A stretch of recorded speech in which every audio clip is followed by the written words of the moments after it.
अब इसमें next part आता है mass defect.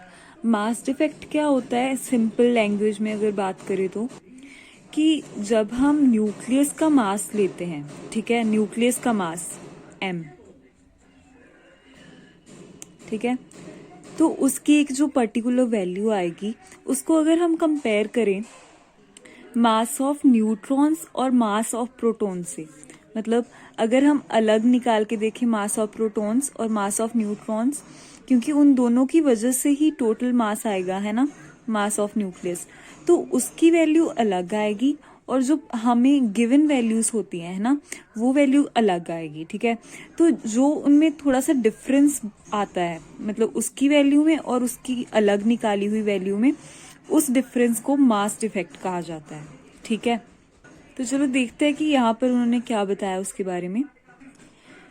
The difference between the sum of masses of the nucleons constituting a nucleus and the rest mass of nucleus is known as mass defect. It is denoted by delta m.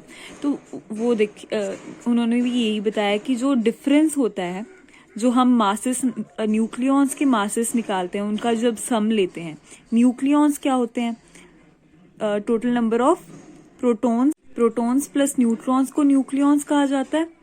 तो proton का मास, neutrons का मास, उनका सम ले लिया, ठीक है, और उसका कैसे डिफरेंस निकाला, उसको rest mass of the nucleus से, मतलब उन दोनों में अगर हम डिफरेंस निकालें तो वो डिफरेंस को मास डिफेक्ट कहा जाएगा, उसको डेल्टा एम से डिनोट किया जाएगा, ठीक है। अब हम कैलकुलेट कैसे कर सकते हैं उसको, let us calculate the mass defect in case of nucleus of an atom x Z A, ठीक है।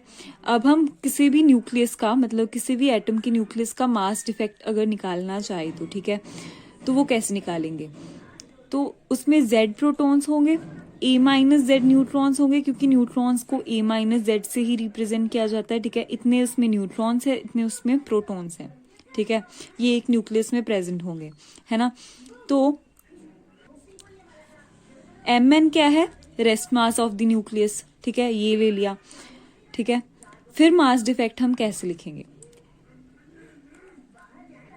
Mass of proton plus mass of neutron minus mass of किसका, न्यूक्लियस का, ठीक है, वो हो गया। जो मैंने मतलब आपको बताया उसको ही मैथमेटिकल फॉर्म में लिख दिया इन्होंने, ठीक है। तो ये था आपका सिंपल सा मास डिफेक्ट।